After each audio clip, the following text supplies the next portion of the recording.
Morning everyone, and welcome to a chilly Port Edward morning, to another catch cook insert. And today we're going to take my little boat on Dad, and we're going to go probably about 4 k's out, look for a bit of bait, and hopefully if we get a bit of live bait, some tuna, and then we're going to cook it for you. So watch the space. How's this for a beautiful winter's morning?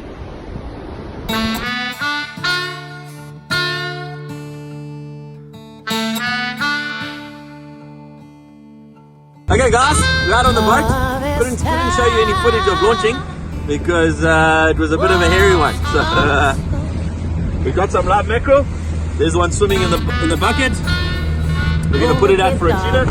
What I've got here is a 7-0 mustard, tuna circle with a little Arron loop, cable tie, little bass rattle on some fluorocarbon. I'm just going to thread that little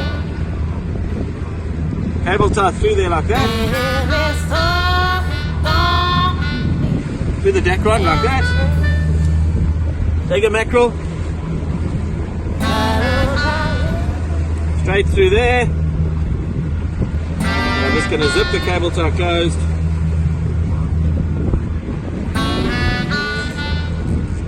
Just like that.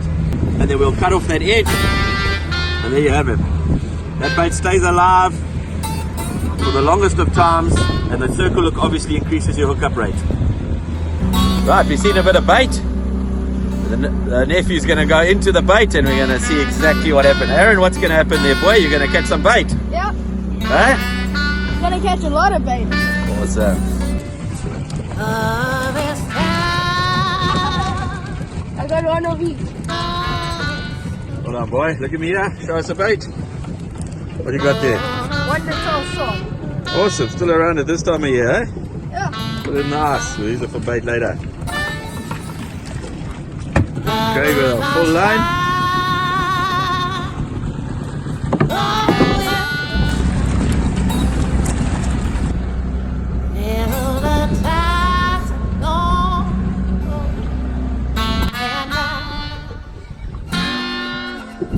I think I'm on with a Scotch or an Englishman. Not too sure yet, but it's coming up nicely. There we go, on as well. There we go, double up, on as well. While I'm busy filming. Oh, Englishman. Beautiful Englishman, look at that. Beautiful Englishman, well done my boy. I was filming the lighty getting that beautiful Englishman. And while rod was down, I went on. And Englishman's size is 40. And that fish is well over that. It's not a breeding stock fish, that's a beautiful eating size, and they are excellent eating. So we're just going to put him in the ice. And then we're going to cook him a bit later. Let's see what I've got on here. Beautiful on this light tackle. Oh, okay. Please go. Nice little piece.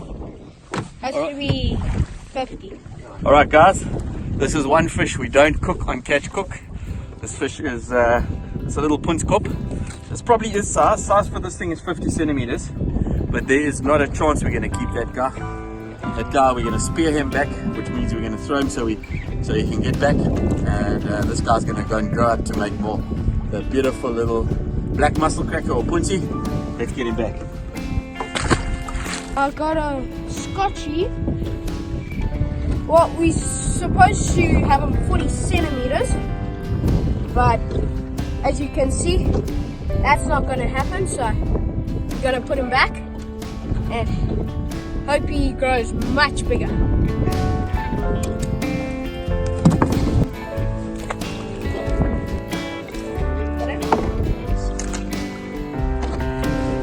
One of those fresh red-eye heads down that we caught on the Yazuri, and I've gone tight here on the light tackle. I'm just going to be a bit careful.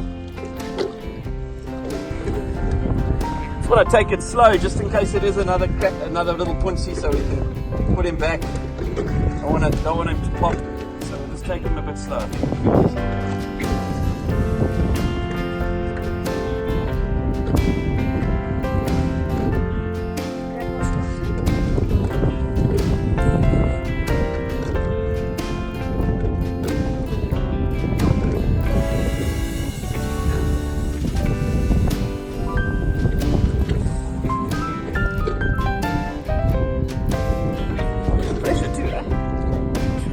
than that rod.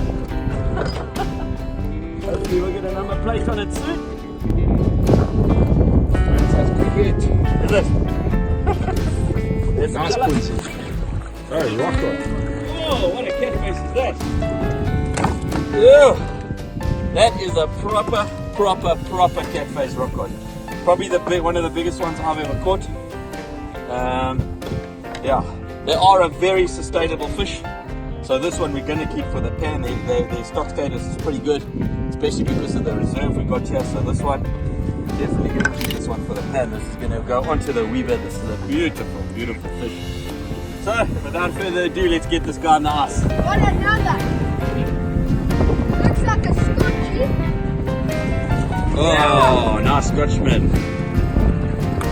Very nice Scotchman. Hey, that's a size of scotchy. So we're gonna put him in the ice. Remember, scotchy has to be 40 to keep. He's well over that. Can you guys believe it? Oh.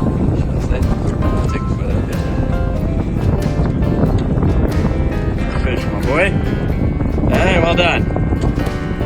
There we go, nice little bottom session. We went out to target a few tuna and some bait. We got the bait. We lost one fish that was probably a cooter. And then we didn't have any bottom rods, but we decided to use our bait rods, our light tackle. And we got one beautiful catface, one nice Englishman, and a lighty ended it off there with a great Scotchman. So that's enough. One fish for each of us. We're going to go back and we're going to go and cook them. Okay guys, well, hard day on the sea, but a really great day in winter on the KZN South Coast. As you saw, we changed plan. We went for a tuna, lost one fish that was possibly a cooter, and then we took our light outfits and fished in about 30 meters of water and got some absolutely awesome fish for that tackle. We got one nice Englishman, one Scotchman which we kept, and released 5 or 6 fish, including the highlight of my day was that little punskop. That is an endangered species. Stock status is not great. So he went straight back and he swam away very strongly. And then we got this beautiful Catface Rockcod. Catface Rockcod stock status is pretty good. Thanks in part to the marine protected area just south of us. So thanks to the scientists for all their hard work there. Keeping the odd Rockcod, Catface Rockcod is honestly not a problem. I've released plenty of them from the shore before. So this one's going to go on the weaver tonight. And feed the whole family and possibly have leftovers for school tomorrow. So basically what I've done is I've just I've cleaned the fish, gutted it, scaled it, and then basically I've flecked it. I've cut the tail off and I've cut the wings off. The wings can be kept to make some stock at a later stage, and then obviously just flecked it. It's nice and dry. I've dried it nicely. Then what I'm going to do is I'm just going to take a bit of ground garlic and ginger. Put a little bit in the bone, along the bone, in the cavity, in the gill plate. Okay. I really enjoy this Omar salt with a little bit of turmeric and ginger. Really nice for cooking fish. Lemon and black pepper in almonds. Put that on. Don't be shy. The chives, bit of dill. Not too much, because what we're going to do is we're actually going to put this on the flesh side down on the weaver for about 5 minutes just to seal all that flavor in. So I'm going to put the rest on, a bit of lemon zest, put the rest on later when we put it back on the skin and bake it in the weaver.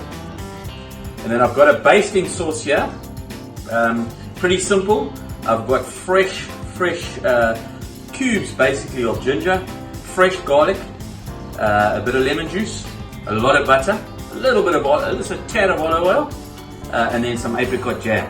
And I'm just going to baste that a little bit for that, just to stop it sticking. And what we're going to do is we're going to lay that flesh side down so it sears for a while. Turn it over, put a bit of foil on the grid, and then bake it on an indirect fire. So we'll wait for that fire to get going, have a little refreshment after the long day, and let's put it on when that fire's ready.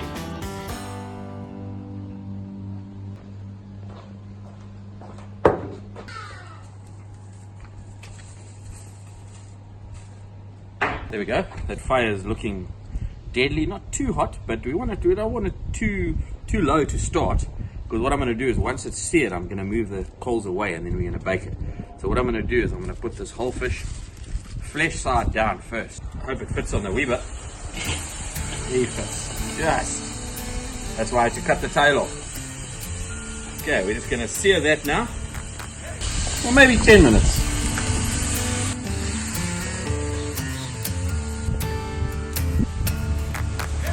Searing the flesh, I'm just going to put a bit of that basting sauce on the skin side, just so it starts melting in there. It's not burning. No, it's good. Yeah, that's searing properly underneath. That's proper. That's what you want. You want to get a little bit of colour there. It just burns all those spices and all that in there. So when you turn it over and put it on the skin, you just baste it and it just all soaks that, all that flavour and everything in. Really.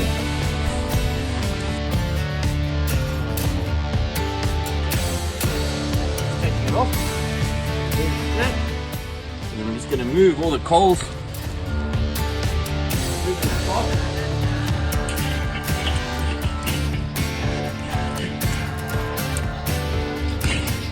Doesn't have to be totally indirect, but I just don't want to burn fish on the other side.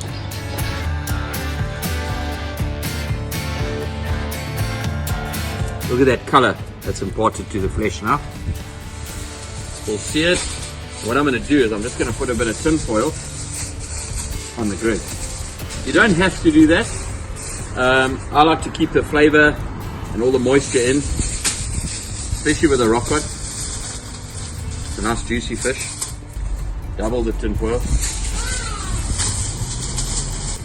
And what I'm going to do is just put a bit of the basting. It'll also help it not to stick too much. There's a bit of jam in there, so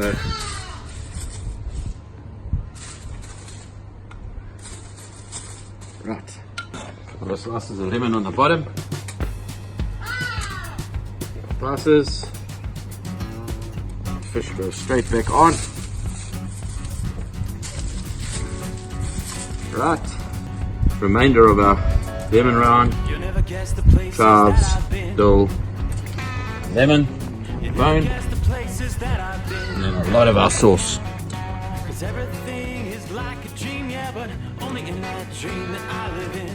And that's going to go back on the braai.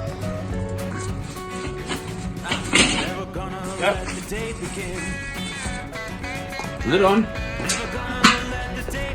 And just keep an eye on it. 30 minutes. We'll see if it's cooked through. You don't want to overcook it. Just keep basting it every now and again. And we'll have a look at it later. Okay guys, it's been probably about 45 minutes. This is a bigger fish than I thought it was.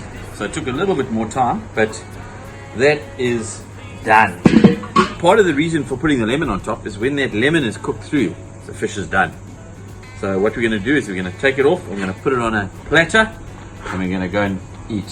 So let's just not burn ourselves. You